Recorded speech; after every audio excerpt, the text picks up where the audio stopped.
తాకట్లో ఉన్న బంగారాన్ని విడిపించలేక వడ్డీల మీద వడ్డీలు కడుతూ ఇబ్బంది పడుతున్నారా? అయితే ఇప్పుడే సంప్రదించండి శివ గోల్డ్ కంపెనీ. మీ నమ్మకానికి మా హామీ శివ గోల్డ్ కంపెనీ. మాజీ సుప్రీం లీడర్ దివంగత అయతుల్లా అలీ ఖమేనీ హత్య తర్వాత ఇరాన్ ప్రతీకారేచ్ఛతో రగిలిపోతోంది.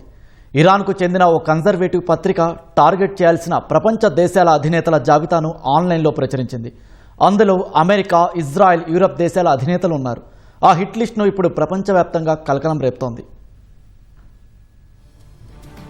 అమెరికా, ఇరాన్ మధ్య మళ్లీ దాడులు, ప్రతిదాడులు మొదలైన వేళ టెహ్రాన్ స్థానిక మీడియాలో వచ్చిన 13 మంది విదేశీ నేతల పేర్లతో కూడిన హిట్ లిస్ట్ కలకలం రేపుతోంది. ఇటీవల ఇరాన్ సుప్రీం లీడర్ మొస్తఫా ఖమేనీ హెచ్చరిక తర్వాత అది వెలుగులోకి రావడం ప్రాధాన్యం సంతరించుకుంది. ఫిబ్రవరి 28న అమెరికా, ఇజ్రాయెల్ జరిపిన సంయుక్త దాడుల్లో Iran supreme leader Ayatollah Ali Khamenei మృతి చెందారు. కొన్ని నెలల తర్వాత ఈ నెల 9న ఆయన అంత్యక్రియలు జరిగాయి. ఈ సందర్భంగా ఇరాన్ నూతన supreme leader Ayatollah Ali Khamenei కుమారుడు మొస్తఫా ఖమేనీ సంచలన వ్యాఖ్యలు చేశారు. ప్రతీకారం తీర్చుకోవడం తమ దేశ ప్రజల ఆకాంక్ష అని, అది ఖచ్చితంగా నెరవేరుస్తామన్నారు. తమ శత్రువులకు మంచంపై ప్రశాంతంగా కన్నుమూయాలనే కోరిక కూడా దక్కదని మొస్తఫా హెచ్చరించారు.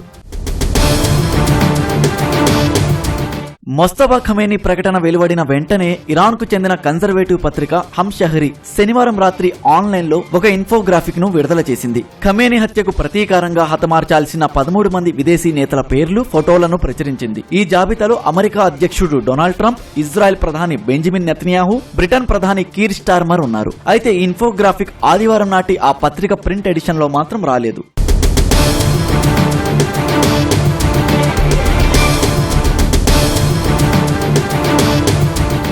ట్రంప్, నెతన్యాహుతో పాటు అమెరికా విదేశాంగ మంత్రి మార్కో రూబియో, రక్షణ మంత్రి పీట్ హెక్సెత్ కూడా ఇరాన్ హిట్ లిస్ట్ లో ఉన్నారు. ఫ్రాన్స్ అధ్యక్షుడు ఇమాన్యుయల్ మెక్రాన్, ఇటలీ ప్రధాని Georgia Meloni, German chancellor merge పేర్లు కూడా ఉన్నాయి. అగ్రరాజ్యాల అధినేతలను నేరుగా టార్గెట్ చేస్తూ ఇరాన్ పత్రిక విడుదల చేసిన ఈ జాబితా ప్రపంచవ్యాప్తంగా తీవ్ర కలకలం రేపుతోంది.